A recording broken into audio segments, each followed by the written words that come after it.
Hey everybody.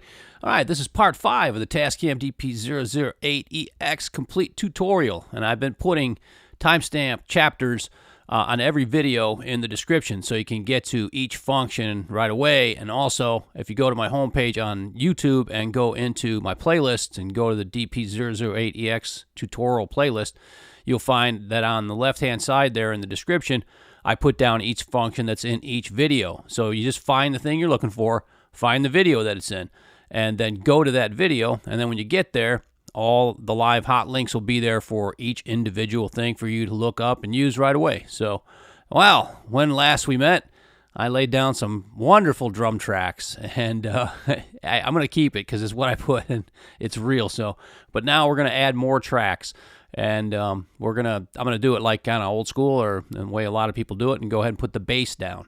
And the way I'm going to do it is I'm going to go into the line in on A, and we're going to go over this mic line guitar function. That button, if you turn it on, it changes the impedance on the Tascam from 10K to 1,000,000 ohms. And that sounds like a lot. It's a lot of resistance. But what it really does is just preserves the fidelity of the signal by being like 5 to 10 times higher than the impedance of the pickups. In other words, the scientific way to do this correctly is slide the switch back and forth till you like the way it sounds. That'll be the correct setting. All right, so first things first, obviously we went in the back and we need to go into the correct input.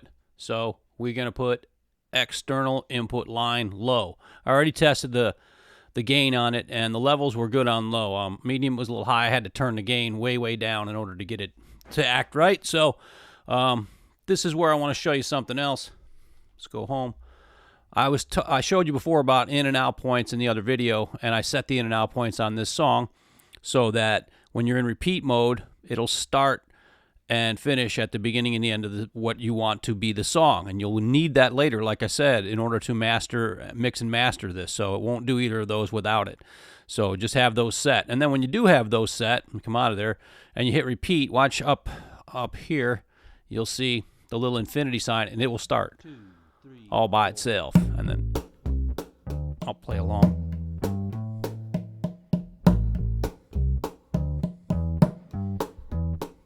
You get the idea.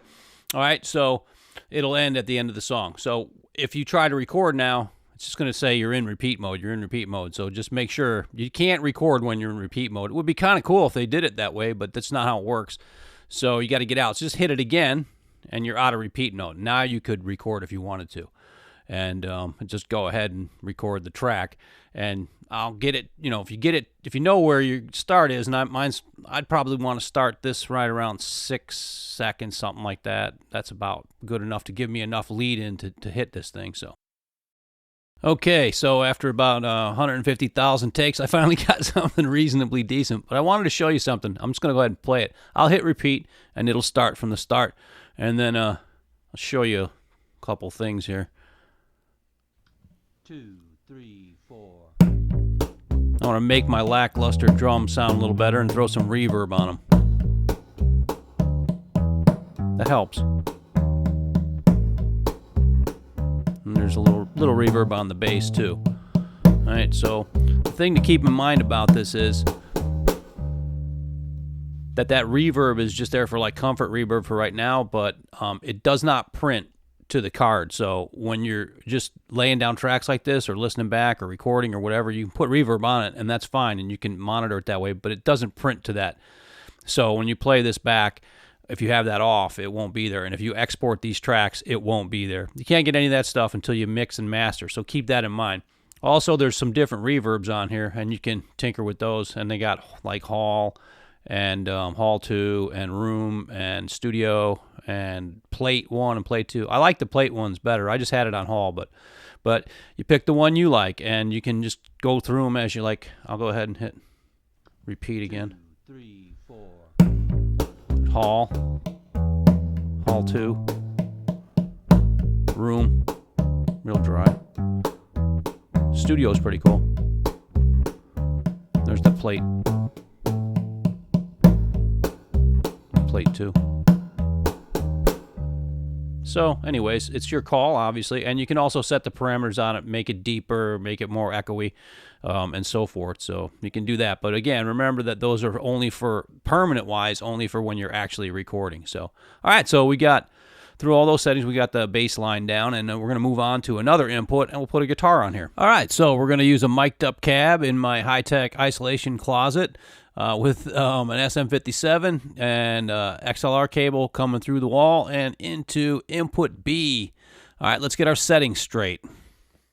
All right, so we're in external input, XLR in the back, and I got it in B because something I don't go over a lot, and I should, is a sine. Remember I told you a while back in another video, it's AB, AB, AB, AB, because you can only do 2 at a time, and then just do it odd, even, left and right. So 4 is B, so that's good. That's what I want. And then go into the settings, and then go down to B, and I use external input because that's what we're going into, and I set it to high. It's got, you know, mid and low, but high was good as far as the gain. You can see where my gain's at. I like it there. That's fine.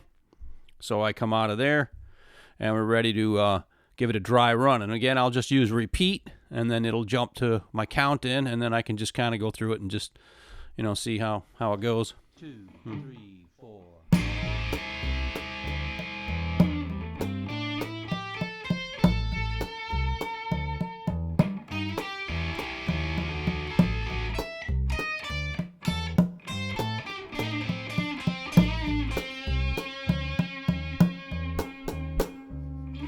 And I'll do something better than that, but anyway, you get the gist. So let's record something, and then we'll go back for another track.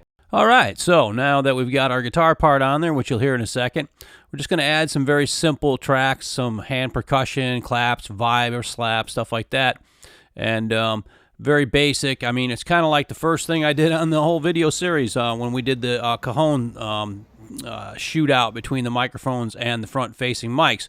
We're going to use front-facing mics. But I'll just run through it one more time real quick here. Obviously, you go to input settings, and then you go to internal mic, and then obviously choose whichever level you need, low, medium, or high. I think it's low and high. And, you know, check your levels and make sure your gain is good, and you're ready to go. And then just make your recordings straight into the mics. It couldn't be much simpler. So there's that, and we'll put those tracks down, and then we'll move on to different functions. So that'll just be some more channels on the Tascam. So feel free to use those mics. I thought the shootout between the front-facing mics and the mic'd up kit was interesting.